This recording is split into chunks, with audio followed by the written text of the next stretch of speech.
Hello friends, स्वागत है आप सभी का हमारे चैनल चलो फिल्म सुने में। आज हम एक्सप्लेन करने जा रहे हैं 1990 में आई एलए फेम निकिता को। इस फिल्म की IMDb रेटिंग है 7.3 आउट ऑफ 10। ये फिल्म रॉटन टोमेटोज पर 89% फ्रेश है। इसे 82% गूगल यूजर्स ने लाइक किया है और इस फिल्म की मेटाक्रिटिक है 56%। इस फिल्म को एक सीजर अवार्ड भी मिला है और स्पेनिश में सीजर अवार्ड ऑस्कर अवार्ड के बराबर होता है। मूवी की स्टार्टिंग में हम 4 से 5 लोग को एक अंधेरी रात में एक शॉप पे तोड़फोड़ मचा के अंदर जाता हुआ देखते हैं।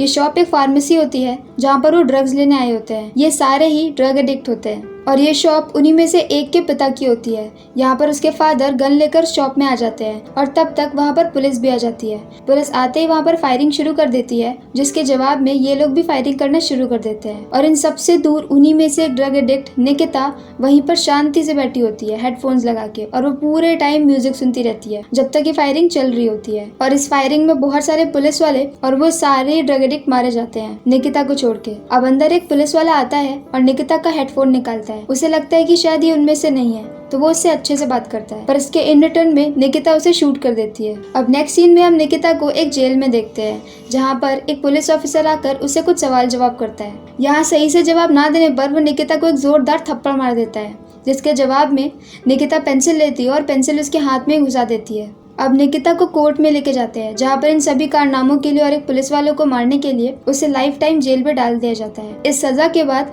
उसे एक कमरे में लेके आते हैं और उसे एक इंजेक्शन लगाने लगते हैं। निकिता को लगता है कि बस अब उसका आखिरी वक्त आ चुका है। वो भीख मांग रही होती है कि प्लीज कोई उसकी मम्मी को बुला दो, और वो एक बार अपनी माँ को देखना चाहती है, पर कोई भी उसकी बात नहीं सुनता और उसे वो इंजेक्शन लगा दिया जाता है। इंजेक्शन लगते ही वो बेहोश हो जाती है और जब उसे होश आता है तो वो एक रूम में होती है। इस रूम में एक सूटेड बूटेड आदमी आता है जिसका नाम होता है बॉब। यहाँ पर बॉब को देखकर निकिता को लगता है कि शायद वो हेवन में आ गई है। इस पर बॉब बताता है कि दुनिया की नजरों में तुम्हें मार दिया गया है और तुम्हारी फ्यूनरल में भी सब लोग आए थे, पर रियलिटी में तुम जिंदा हो और तुम्हें बचा लिया गया है।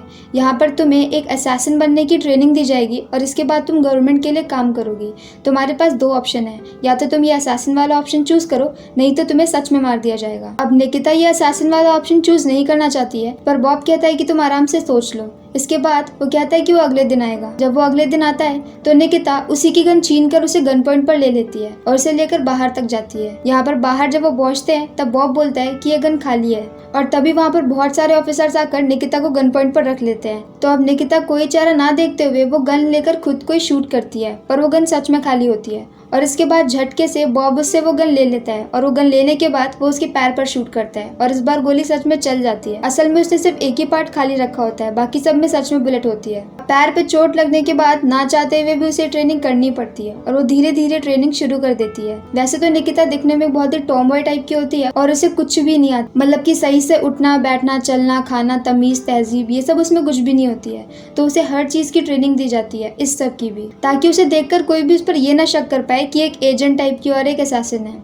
धीरे धीरे करके उसकी ट्रेनिंग शुरू हो जाती है, पर वो ट्रेनिंग में कुछ खास अच्छा नहीं करती क्योंकि उसका ट्रेनिंग करने का मन ही नहीं कर रहा होता है। जैसे कि वो अपने सभी टीचर्स को बहुत परेशान करती है। उनमें से एक को वो एक गिफ्ट देती है और गिफ्ट के अंदर एक चूहा होता है जिसे देखकर वो डर जाता है। अब यहाँ पर बॉब के हेड को भी सारी हरकतें पता चल रही होती है, तो वो कहते हैं बॉब से कि ये लड़की कभी भी उनके लिए काम नहीं कर पाएगी। पर इस पर बॉब बोलता है कि उसे थोड़ा और टाइम दीजिए, पर उसका हेड ऑफिसर बोलता है कि उसे सिर्फ 2 वीक्स का टाइम मिलेगा। अगर वो कुछ भी नहीं कर पाती है तो इसके बाद उसे सच में मार दिया जाएगा। इसके बाद बॉब निकिता के पास जाता है। आज निकिता का बर्थडे होता है, इसलिए वो निकिता के लिए केक लेकर जाता है। केक देखकर निकिता को अच्छा लगता है और वो कैंडल बुझाती है और केक खाती है। इसके बाद निकिता तैयार होती है क्योंकि बॉब उसे एक डिनर पे लेकर बाहर जाने वाला होता है। यहाँ पर जब वो बाहर डिनर पे लेकर जाता है तो वो उसे एक गिफ्ट देता है। ये गिफ्ट देखकर निकिता बहुत ज्यादा खुश हो जाती है, पर जब वो इस गिफ्ट को खोलती है तो उसके अंदर एक गन होती है। इसके बाद बॉब बोलता है कि तुम्हारा पहला काम है पीछे बैठे कुछ लोग को तुम्हें मारना है। अब निकिता को समझ में आता है कि ये बर्थडे और ये डिनर वगैरह सब कुछ बस एक प्लान था उसे यहाँ पर लाकर उससे काम कराने के लिए। बॉब ये भी बोलता है कि उसे मारने के बाद वॉशरूम में एक छोटी सी विंडो है, तुम्हें वहां से कूद कर बाहर निकलना है। निकिता को देखकर थोड़ा बुरा तो लगता है, पर इसके बाद वो अपनी गन रेडी कर लेती है मारने के लिए और वो जाती है और उन सबको शूट कर देती है। इसके बाद वो उसी विंडो पे पहुंचती है वहां से निकलने के लिए, पर जब वो विंडो खोलती है तो विंडो के बाहर ईंट लगी होती है, मतलब कि वो विंडो बंद होती है। अब निकिता को कुछ भी समझ नहीं आता और अब तक उस आदमी के बॉडीगार्ड्स वगैरह भी उसका पीछा करते हुए वहाँ पर आने लगे होते हैं। तब सबसे बचते बचाते वो एक किचन में जाती है और यहाँ पर किचन में एक जगह बनी होती है जहाँ से सारा कूड़ा नीचे फेंका जाता है। तो वो उसी पे जंप मारती है और वहाँ से सीधे नीचे चली जाती है और यहाँ से बच के निकल के वो वापस से उसी जगह पे जाती है जहाँ पर उसे इतने दिनों तक बंद करके रखा था और जहाँ पर उसकी ट्रेनिंग चल रही थी। यहाँ पर जाती है तो यहाँ पर सीधे जाके बॉब से मिलती है और बॉब पर बहुत गुस्सा करती है। वो बोलती है कि विंडो तो बंद थी। इस पर बॉब कहता है कि हाँ, मुझे पता था कि विंडो बंद है। असल में ये निकिता का एक टेस्ट होता है जिसमें वो बहुत अच्छे से पास हो गई होती है। अपने टेस्ट में पास होने के बाद निकिता को एक स्लीपिंग एजेंट बना दिया जाता है, मतलब कि वो यहाँ से बाहर जाएगी और एक नॉर्मल इंसान की तरह अपनी नॉर्मल लाइफ जीते रहेगी। बस जैसे ही उसे कोई काम दिया जाएगा बस उसे उस काम को पूरा करना पड़ेगा। तो यहाँ से बाहर निकलते वक्त बॉब उसे कुछ पैसे वगैरह भी देता है अपनी नई लाइफ स्टार्ट करने के लिए। अब इन पैसों को लेकर निकिता वहाँ से बाहर निकलती है और बाहर जाकर वो एक फ्लैट ले लेती है। यहाँ पर वो ग्रोसरी की शॉपिंग भी करने आई होती है पर उसे कुछ भी नहीं आता होता, तो वो पूरा स्टोर घूम लेती है लेकिन कुछ भी नहीं खरीदती। उसके बाद वो अपने सामने आ रही एक औरत को देखती है और फिर जो जो सामान वो औरत ले रही होती है वो वही सारा सामान ले लेती है। यहाँ पे निकिता का कैरेक्टर थोड़ा सा वियर्ड और थोड़ा सा अजीब सा दिखाया गया है। यहाँ पर जब वो सारा सामान लेकर कैश काउंटर पर जाती है तब उसे वहाँ का कैशियर दिखता है जिसका नाम होता है मार्को। मार्को असल में एक बोर्ड डिजाइनर होता है पर यहाँ पर पार्ट टाइम जॉब के लिए कैशियर का भी काम करता है। यहाँ पर पहली नजर में निकिता को मार्को बहुत अच्छा लगता है और वो उसे डिनर के लिए पूछती है और एक ही डिनर में वो दोनों कमिटेड हो जाते हैं। और फिर कुछ वक्त बीत जाता है और अब वो दोनों फियांस होते हैं। अभी तक निकिता को अपना कोई भी काम नहीं मिला होता है। मार्को एक बहुत ही अच्छा आदमी होता है और वो निकिता को लेकर बहुत ज्यादा केयरिंग होता है। निकिता थोड़ी सी वियर्ड होती है लेकिन वो उन सभी चीजों को अच्छे से हैंडल करता है और वो उसका बहुत ख्याल रखता है। यहाँ पर निकिता ने उसे बताया होता है कि वो एक हॉस्पिटल में जॉब करती है। अब एक बार ऐसे ही वो दोनों साथ में होते हैं कि तभी अचानक से निकिता को एक कॉल आता है। जब वो कॉल रिसीव करती है तो उधर से उसे अपने पहले मिशन के बारे में पता चलता है। मिशन के बारे में पता चलते ही वो एक बताए गए होटल में जाती है। यहाँ पर होटल में एक आदमी उसे रास्ता दिखाकर होटल के काफी अंदर एक जगह पर लेकर आता है जहाँ पर और भी बहुत सारे लोग उसी की तरह बैठे होते हैं। यहाँ पर उसे भी बैठने को बोला जाता है। यहाँ पर उसकी ड्रेस चेंज करवा कर उसे एक रूम सर्विस वाले की ड्रेस पहना दी जाती है और अब वो लोग वेट करते हैं। तभी एक होटल रूम से किसी का कॉल आता है जिसे वो लोग रिसीव करते हैं और वहाँ से वो जो भी ऑर्डर बोलता है उसे एक ट्रे में रख देते हैं। अब ये ट्रे लेकर निकिता को उस रूम के अंदर जाना था। इस ट्रे के कप वगैरह हर चीज में बग्स लगे होते हैं जिससे कि इस बग के आसपास चल रही किसी भी बात को वो लोग अपने ट्रांसमीटर के थ्रू सुन सकते हैं। तो ये ट्रे लेकर निकिता उस रूम के बाहर जाती है पर यहाँ पर उसे अंदर नहीं जाने देते और बाहर ही उसे ट्रे ले लेते हैं और वो वापस आ जाती है और इस तरह से उसका पहला काम खत्म हो जाता है। काम खत्म करने के बाद वो घर आके बॉब से बात करती है। बॉब उसकी तारीफ करता है और बोलता है कि तुमने पहला मिशन बहुत अच्छे से कर लिया। मार्कोस उससे अक्सर उसकी फैमिली फ्रेंड्स के बारे में पूछता रहता है पर निकिता को ये बात पसंद नहीं आती। तो अब मौका मिलने पर वो बॉब से कहती है कि वो अंकल बॉब बन के उसे घर पे डिनर पर आए और बॉब इस बात के लिए मान जाता है। इसके बाद बॉब उन लोग के घर पे डिनर के लिए जाता है। यहाँ पर बातों बातों में मार्को निकिता के बचपन के बारे में बॉब से पूछता है तो बॉब एक मनगढ़ंत कहानी बनाकर उसे सुना देता है। इसके बाद बॉब उन्हें एक टिकट देता है। वो कहता है कि वो एक ट्रैवल एजेंसी में काम करता है और ये वेनिस के 2 टिकट्स हैं जो वो उन्हें एज ए एंगेजमेंट गिफ्ट देना चाहता है। अब नेक्स्ट सीन में निकिता और मार्को वेनिस में होते हैं। यहाँ पर वो काफी सारी जगह घूमते हैं और अपने होटल में चेक इन करते हैं। वो होटल में होते ही है कि तभी निकिता को एक कॉल आता है। कॉल पे उसे अपने अगले मिशन के बारे में पता चलता है और अब निकिता को समझ में आता है कि उसे जानबूझकर यहाँ पर बुलाया गया है ताकि उसे काम करवाया जा सके। तो फिर वो मार्को से नहाने का बहाना बनाकर वॉशरूम जाती है। यहाँ पर वॉशरूम में उसे एक हेडफोन और ट्रांसमीटर मिलता है जिससे बात करके वो एक गन के टुकड़ों का पता लगाती है।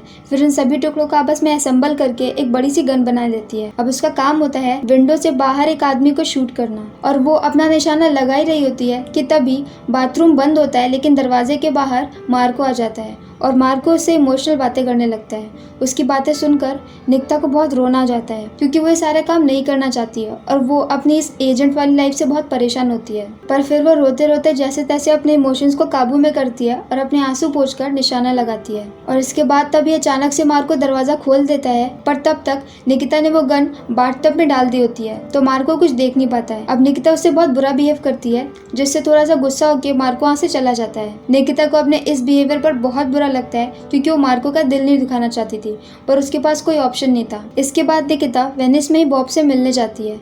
यहाँ पर बॉब बताता है कि उसे एक दूसरा मिशन भी दिया जा रहा है जहाँ पर उसे 5 मंथ मिलेंगे अपने मिशन को पूरा करने के लिए और उसके साथ एक टीम भी होगी। इसके बाद वो सब वेनिस से वापस आ जाते हैं। अब नेक्स्ट सीन में हम मार्को को देखते हैं जो कि एक बड़ा सा बुके और वाइन वगैरह लेकर आया होता है। वो निकिता से बोलता है कि उसने अपनी कैशियर वाली जॉब छोड़ दी है और अब वो पूरा फोकस बस बोर्ड डिजाइनिंग पे करेगा। वो दोनों इस बात से बहुत खुश होते हैं और वो एक नया घर भी खरीद लेता है और अब वो अपने इस छोटे से घर को छोड़ के एक ज्यादा बेहतर घर में शिफ्ट हो जाते हैं। नेक्स्ट सीन में हम निकिता को अपने एक टीम मेंबर मेंबर के साथ देखते हैं। यहाँ पर वो दोनों मिलकर एक आदमी के ऊपर नजर रख रहे होते हैं। यहाँ पर उसका टीम मेंबर उसे बताता है कि सामने खड़ा आदमी एक एम्बेसी में काम करता है और इस एम्बेसी का काम होता है लोगों के सीक्रेट पेपर को अपने पास सेफ रखना। पर इन लोगों को शक होता है कि वो आदमी ये सारे पेपर्स लीक कर रहा होता है और किसी को बेच रहा होता है, पर उनके पास इसका प्रूफ नहीं होता। तो उनका काम होता है वो प्रूफ इकट्ठा करना। उस प्रूफ को इकट्ठा करने के लिए उन्हें एम्बेसी में अंदर जाना है और एम्बेसी के लॉकर से वो पेपर्स निकालने हैं, पर उस लॉकर की चाबी वो आदमी हमेशा अपने पास रखता है। तो उन्हें उस आदमी से जैसे तैसे करके वो चाबी लेनी है। अब नेक्स्ट सीन में हम मार्को को देखते हैं। अब तक मार्को को थोड़ा बहुत निकिता पे शक हो रहा होता है। मार्को पूछता है कि तुम अगर हॉस्पिटल में काम करती हो तो तुम्हारी इतनी स्मेल इतनी अच्छी कैसे होती है, क्योंकि नॉर्मली जो भी हॉस्पिटल में काम करता है उसके अंदर से भी फिर हॉस्पिटल जैसी स्मेल आने लगती है। पर इस पर निकिता बोलती है कि ये मेरा सीक्रेट है और ऐसा बहाना बनाकर वो उसकी बात को टाल देती है। नेक्स्ट सीन में निकिता एक आर्ट कलेक्टर बनकर उसी आदमी से मिलती है और वो उसे एक रूम में लेके जाती है। यहाँ पर वो बियर देने के बहाने उसमें नींद की दवा मिला देती है और उसे बेहोश कर देती है। जब वो बेहोश रहता है तो वो उसकी चाबी ले लेती है। अब उनका प्लान होता है कि निकिता का एक टीममेट उस आदमी का चेहरा लगाकर उसके एम्बेसी में जाएगा, उस चाबी से तिजोरी खोलेगा, सारे पेपर्स की फोटोज लेगा और उनके पास प्रूफ आ जाएगा। पर यहाँ पर एक गड़बड़ हो जाती है। जब वो लोग उस आदमी को बेहोश कर रहे होते हैं और उसका टीममेट वो चेहरा लगा रहा होता है, उसी टाइम पे निकिता को एक कॉल आता है। कॉल पे उसे पता चलता है कि वो आदमी हमेशा अपने गार्ड को एक सिक्योरिटी कोड बोलता है, मतलब कि अगर वो वही कोड नहीं बोलेगा तो उनके गार्ड्स को शक हो जाएगा। अब निकिता को वो कोड पता होता है,